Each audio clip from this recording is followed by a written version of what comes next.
নমস্কার বন্ধুরা, আমি নমিতা। আমার একটি নতুন রেসিপিতে আপনাদের সবাইকে স্বাগত। আজকে তৈরি করে দেখাবো সর্ষে বাটা দিয়ে খয়রা ইলিশ মাছের রেসিপি। তার জন্য কিন্তু শুরু থেকে শেষ পর্যন্ত রেসিপিটা দেখার অনুরোধ রইল। দেখতেই পাচ্ছ আমি এখানে নিয়ে নিয়েছি কিছুটা পরিমাণ খয়রা ইলিশ। সবগুলো মাছের গায়ে কিন্তু খুব ভালোভাবে নুন হলুদ মাখিয়ে নিয়েছি। এখন এগুলোকে সাইড করে রেখে দেব। এদিকে উনুনে বসিয়ে দিয়েছি একটা কড়াই।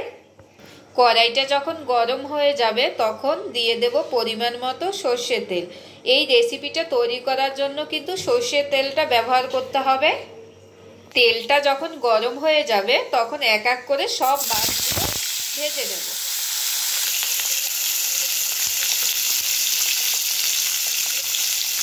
কিছু সময় পর মাছটা উল্টে নেব।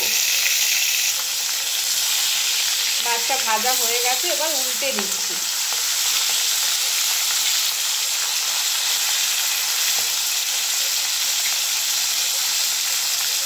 মাছগুলো কিন্তু ভাজা হয়ে গেছে, এবার অন্য একটি পাত্রে তুলে নেব।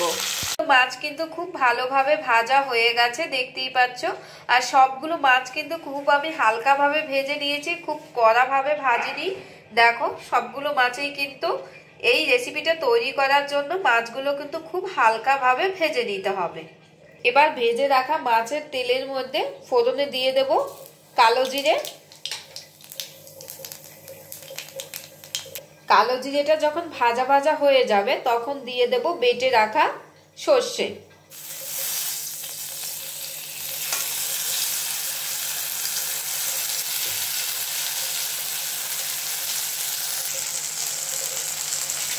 এবার দিয়ে দেব ছোট চামচের 1 চামচ কাঁচা লঙ্কা বাটা।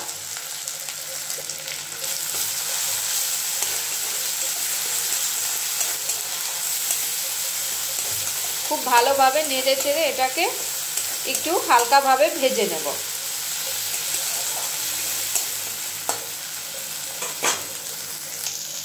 এবার দিয়ে দেব পরিমাণ মতো একটু জল।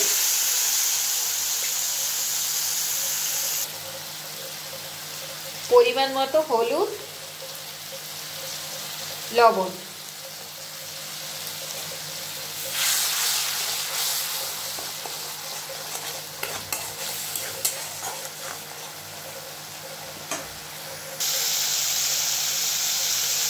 মশলার গা থেকে যখন দেখবে এরকম একটা তেল ছেড়ে দিয়েছে তখন দিয়ে দেব বেটে রাখা টমেটো বাটা। খুব ভালোভাবে কষিয়ে নেব।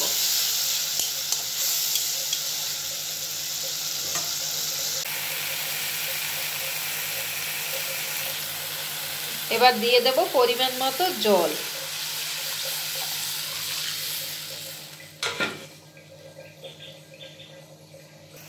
দু মিনিট জাল দেওয়ার পরে দেখো জলটা কত ভালোভাবে ফুটে উঠেছে। এবার এক এক করে সব মাছগুলো এর ভিতরে দিয়ে দেব।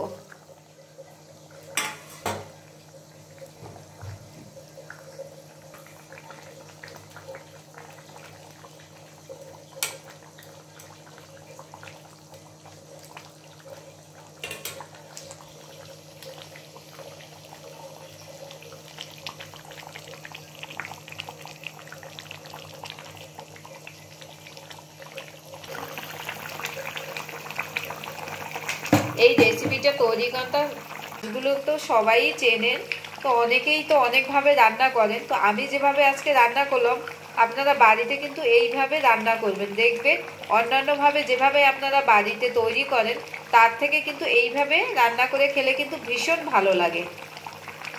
আর এটা তৈরি করাও কিন্তু খুবই সহজ। এবার উপর থেকে দুটো কাঁচা লঙ্কা দিয়ে দিচ্ছি।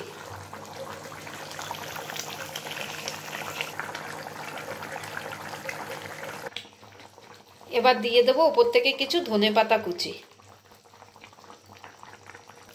পরিবেশনের জন্য একদম তৈরি হয়ে গেছে, দেখতেই পাচ্ছ। এবার অন্য একটি পাত্রে তুলে নেব।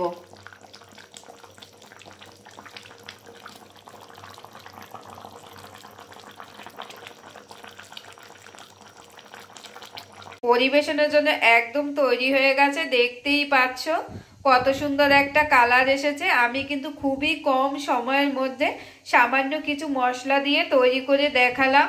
তোমরা কিন্তু বাড়িতে অবশ্যই এই পদ্ধতিতে একবার হলেও ট্রাই করবে। আর আশা করছি রেসিপিটা তোমাদের সবার ভালো লেগেছে। আর ভালো লেগে থাকলে কিন্তু অবশ্যই কমেন্টে জানাবে। যদি ইউটিউব থেকে দেখো তাহলে চ্যানেলটিকে সাবস্ক্রাইব করে দেবে। আর যদি ফেসবুক থেকে দেখো তাহলে পেজটিকে লাইক করে দেবে, অন্যকে দেখার সুযোগ করে দেবে। আজকের মতো টাটা, আগামী দিন নতুন একটা রেসিপি নিয়ে তোমাদের সামনে আসবো। ততক্ষণ সবাই ভালো থাকো, সুস্থ থাকো।